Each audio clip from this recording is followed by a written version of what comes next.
zufällig neben einer Person sitzen sollten, mit der Sie nicht fotografiert werden wollen, dann können Sie jetzt noch die Position wechseln.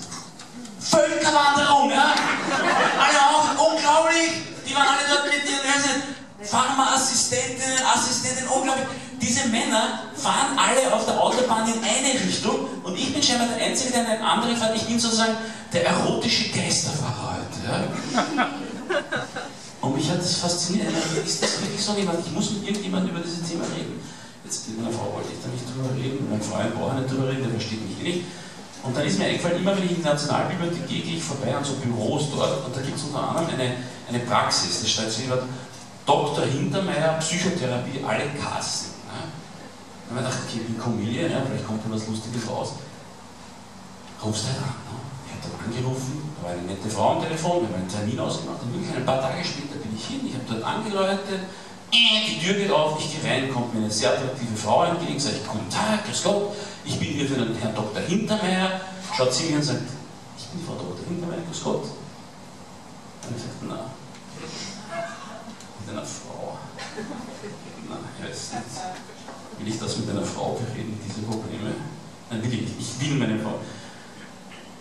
Wobei, sie war sehr hübsch, sehr frisch. Und sie hat so Sommersprossen, mir gefallen Sommersprossen und ich finde Sommersprossen super. Und dann habe ich so reingeschaut und habe man hinten gesehen, durch eine offene Tür schon diese große Ledercouch, wie im Film, also eine richtige Freud-Couch. Und dann habe ich mir gedacht, weißt du was? So ein bisschen ein Dirty Talk am Nachmittag. Sexy Talk, ja. Kann ja auch nicht so schlecht sein. Ne? Da habe ich gesagt, okay, ich bin rein und da habe ich mir gedacht, so, und gleich am Anfang zeigst dir, was für ein brillanter Analyst du bist, warum du weißt, warum Beziehungen in dieser Welt nicht funktionieren und habe gleich über ein Thema gesprochen und damit überrascht ich sie, damit beeindrucke ich sich. Das Thema ist Penisdurchblutung. Ja, so hat sie mich auch angeschaut. Ja. Aber ich habe da eine Theorie, ja, die ist völlig klar. Ja. Wir Männer haben von Natur aus einen sogenannten Fatal Error, ich sage einen Konstruktionsfehler eingebaut. Also der liebe Gott hat uns gegeben, meistens ein Gehirn, immer einen Penis, ja, aber nie genug Blut, um beides gleichzeitig mit Sauerstoff zu versorgen. Ja? Und das bringt uns in ganz blöde Situationen als Männer. Ja? Also zum Beispiel, du bist verlobt, die Verlobte erweist sich als großartige Handwerkerin, ja, vor allem mit Rohr, ja? Und plötzlich sagt sie mittendrin, du, ist dieser Ehevertrag in der Version eh gut? Und du sagst, ja, mach nur weiter, ich unterschreibe alles. Ja? Weil als Mann das ganze Blut, das da sein sollte, ist da. Und du fragst dich, wieso, wie kann das sein? Und ist das überhaupt so? Und ja, es gibt sogar wissenschaftliche Studien, die das belegen. Jetzt habe ich auch gesagt, ich weiß aber auch nicht genau, wie diese Studien gemacht werden. Ne? Weil das wäre schon interessant. Weil in Wien, wir haben auch so eine Straße, wie da die Königstraße, bei uns ist die Marie-Hilfer-Straße. Wenn ich darüber gehe, dann kommt im besten Fall jemand auf mich zu, eine Dame mit so einem Clipboard und sagt, guten Tag, Marktforschung, hätten Sie vielleicht 5 Minuten Zeit, diesen neuen Kaiserschmarrn zu testen? Und ich sage dann, dass was alle sagen, nein, ich muss gerade ins Krankenhaus, weil ich muss eine Operation machen. Noch nie, ja, nie kommt jemand auf dich zu und sagt, guten Tag, Marktforschung, hätten Sie vielleicht 5 Minuten Zeit, um unser russisches Supermodel Tatjana Probe zu vögeln? 7 Minuten schaffe ich vielleicht auch, ja? Und wie läuft die Studie denn ab, ja? Wirst du da in ein Labor hinaufgeführt, ja? Oben liegt dann Tatjana, das russische Model, lasziv auf einem Frauenarztstuhl, ja? Du stellst dich hin, es geht voll zur Sache, hinter einem verspiegelten Glas steht der Wissenschaftler und während so, hörst du auf einmal von hinten, Herr Vormann, entschuldigen Sie, was bitte ist die Quadratwurzel aus 5334? Das ist mir sowas von wurscht, immer mal Idee hast, ja? Stellen die das so fest? Ich weiß es nicht. Darfst du nicht lachen, es ist okay. Und dann habe ich zur Frau Doktor gesagt, wissen Sie, und das hat mir einen ganz anderen Gedanken gegeben. Da ist eine Marktlücke, ich habe ein Produkt entwickelt, ja? Ich nenne es den iPenit. Ja? Ja, das ist quasi ein Thrombosestrumpf für den Penis. Ja, die Idee ist, wir wissen ja, das Blut von oben ist unten, ja? Und jetzt muss man das auch wieder raufkriegen. Ja? Und dann, wenn du bist Vater von 4 Kindern, bist gerade mit einer Frau im Bett und auf einmal sagt sie so den Satz, das ist nicht schön, aber du, jetzt wäre schon wieder Zeit für ein Brüderchen und ein Schwesterchen. Und sagst, halt! Blut ist wieder da und sagst, na Schatz, das müssen wir nachher diskutieren. Und die Frau Doktor hat mich angeschaut, die Therapeutin, schaut mich an und sagt, wirklich? Ich glaube, ich habe sie beeindruckt. Ich habe sie wirklich beeindruckt. Und dann hat sie gesagt, unser nächstes Treffen ist am Dienstag. Ich hatte jetzt noch nichts gesagt, aber okay, warum nicht?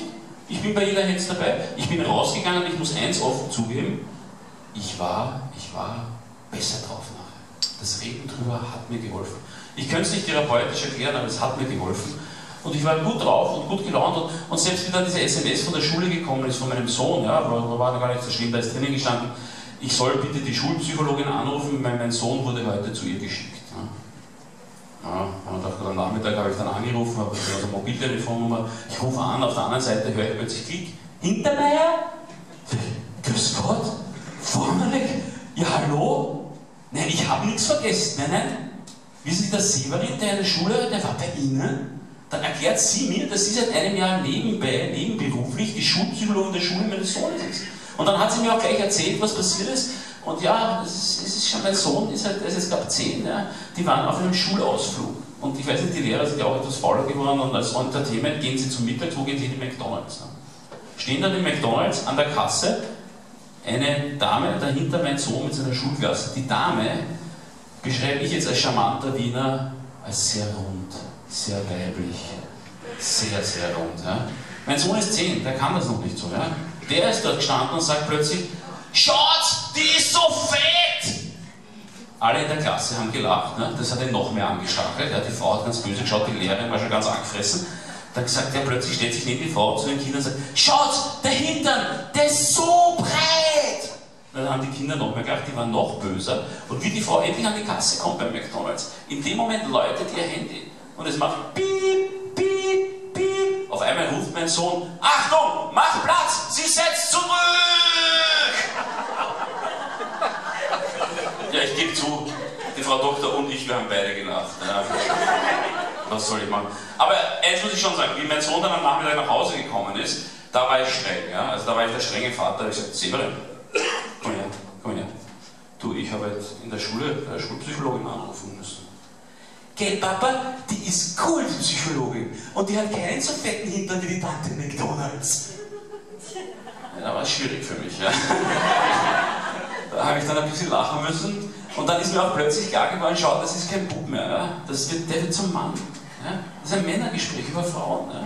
Ich bin gleich mit ihm in die Küche, ich habe das Cola rausgeholt, Chips, Gummibärle, ich stecke sie. Meine Frau kommt rein, sieht das, sagt, bitte, jetzt gibst du ihm schon wieder Cola und Gummibärle. Ich sage, es geht nicht ums Cola, es geht nicht um die Gummibärle.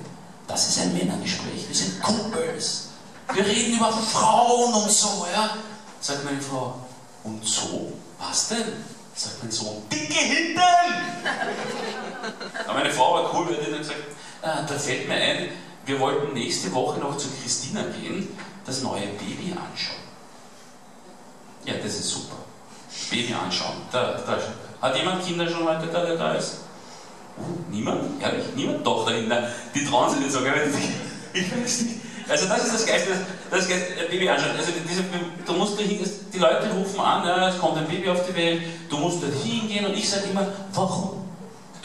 Ich weiß ja schon, wie es ausschaut. Ich habe ja schon 2. Ja? Wenn der nicht 3 Beine hat oder 2 Köpfe, ja?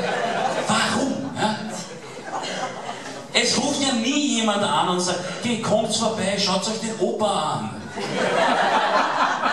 875 Monate. Ohne Windeln durch den Tag gekommen. Keine Zähne im Mund. Macht niemand. Ein einziges Mal möchte ich dann zu seinem Treffen hingehen. Du stehst dann dort vor diesem kleinen Behälter, wo dieses kleine Lebewesen drin ist. Du schaust da rein und sagst dann, naja, das linke Ohr. Ein kleiner Prinz Charles, gell?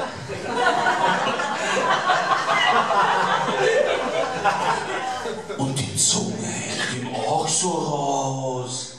Ah, das ist euer Hund, entschuldigt vielmals. Na, das sind die Leute gleich beleidigt, ja? Und einmal möchte ich bei so einem Termin einen Jungvater sehen, der ehrlich ist, ja?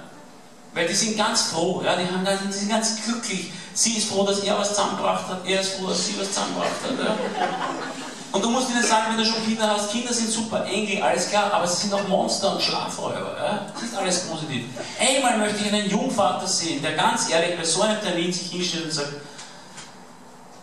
Das war keine gute Idee. Goldfisch im Mann. Naja. Ich bin dann mit der Geschichte zur Frau Doktor gegangen, zur Frau Doktor Hintermeier, ich sage jetzt immer Frau Doktor Sommerspruch. Und da haben wir auch über Familie gesprochen. Und lustigerweise, weil sie heute da ist, das erste Thema, das aufgekommen ist, war mein Bruder. Ja, mein Bruder, der heute gesungen hat, der wird nämlich jetzt zum ersten Mal Vater. Ende Jänner ist es so, Januar ist es soweit. Ja, aber hat es geschafft.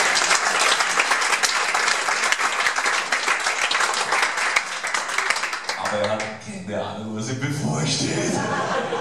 Und da habe ich zu Frau Doktor gesagt, das wäre was für die Psychotherapie, ein Aufgabengebiet, ein völlig neuer Markt. Schwangerschaftsberatung für Männer. Ja? Wir brauchen nämlich die Beratung in dieser Situation. Wir sind völlig hilflos. Ich gebe euch ein Beispiel, man weiß oft nicht, wie man reagieren soll. Wie meine Frau hochschwanger war, ja? Da habe ich mir einfach etwas schwer getan, mit ihr zu schlafen. Ja? Weil ganz offen gesagt, wir Männer stellen uns nicht so vor, unseren ersten 3 Jahren. Ja, boah, hat sie auch gesagt, boah.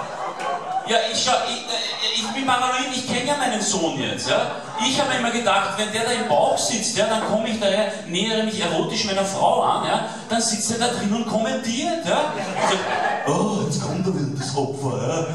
Schau, wie das sich bewegt, ja? Das ist Style. Ja? Oh, das schickt wieder. Na Gott sei Dank bin ich angeschnallt. Ja? Als Mann weißt du es ja nicht. Ich habe mich total vorbereitet, auch für die Untersuchungen. Wie wir zur Frauenärztin gegangen sind, wie sie hochschwanger war, habe ich zur Frauenärztin gesagt, ich wollte nur dabei sein, ich wollte zeigen, dass ich mich darum kümmere um das Thema. Ich habe gesagt, Frau Doktor, könnte es nicht sein, dass ich unser ungeborenes Kind mit meiner doch recht beeindruckenden Männlichkeit bei erotischer Annäherung verletzen könnte? Meine Frau hat gelacht, die Frau Doktor hat gelacht. Aber die Kinder haben, wissen das. Fast alle Kinder kommen auf die Welt und haben da so eine Delle da oben. Ja, da sagt der Arzt dann immer, keine Sorge, Herr Family, das ist die Fontanelle. Ja? Sag ich, komm, das ist die Schnackseldelle.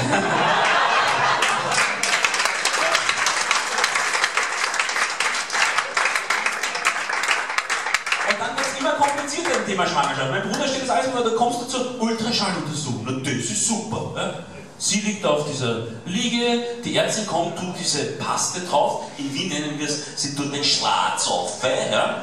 Und dann fährt die Ärztin mit so einem Ding da drüber und es kommt unweigerlich der Moment, wo sich die Ärztin und die Frau zu dir umdrehen und sagen, na, siehst du's? Siehst du's? Siehst du's? Ich sehe nichts. Ich sehe nur einen Monitor, auf dem ich im besten Fall eine Wettersatellitenkarte von Europa erkenne. Da wo Gibraltar ist, vielleicht! Ja. Und das Beste ist, diese Dinger werden dir ausgedruckt, diese Ultraschallfotos. Und dann gibt es so Wahnsinnige, ich hoffe mein Bruder ist nicht dabei, die nehmen die überall hin mit, die kommen überall hin mit diesen Bildern und zeigen dir, auf jeder Party kommen die, da, wollen Sie unser ungeborenes Kind sehen? Nein, wollen Sie unser ungeborenes Kind sehen? Ich will nicht einmal dich sehen, ja. Und das hat mich so genervt. Aber dann habe ich eine Idee gehabt, ja. Dann habe ich im Internet habe ich Wettersatellitenbilder runtergeladen, habe die auf schwarz-weiß ausgedruckt und bin damit auf die Partys gegangen. Und bin immer gesagt, da, wollt ihr unsere ungeborenen Drillinge sehen, die Drillinge sehen. Und die haben alle hier gesagt, oh, ist das süß, und haben auf dem Alpenhauptkamm gezeigt. Ah!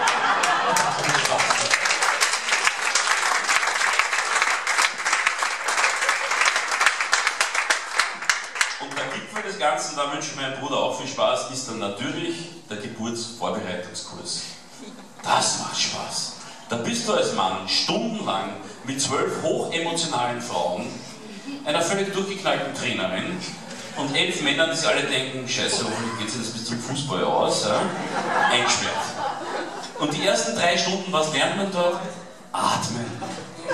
Wenn man ein humoriger Mensch ist wie ich, ja, dann muss man da was sagen. Ich kann atmen. Ich kann das ziemlich gut.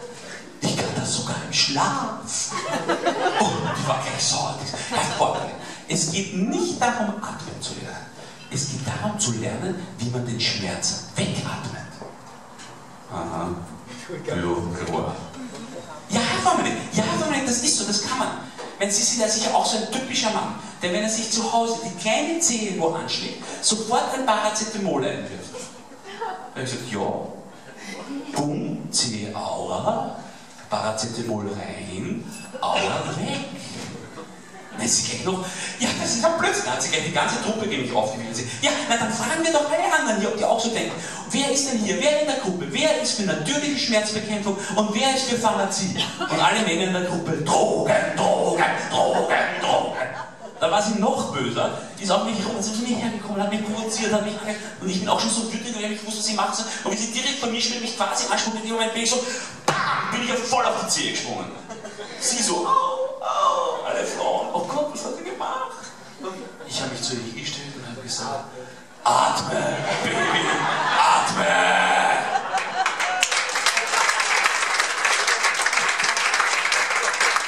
Ja, und jetzt kriegt ihr einen Moment zum Durchatmen, trinkt was, nehmt ein bisschen Pharmazie, ihr macht wunderbar, dass ihr kochen, wir sehen uns nachher wieder. Danke, bis gleich.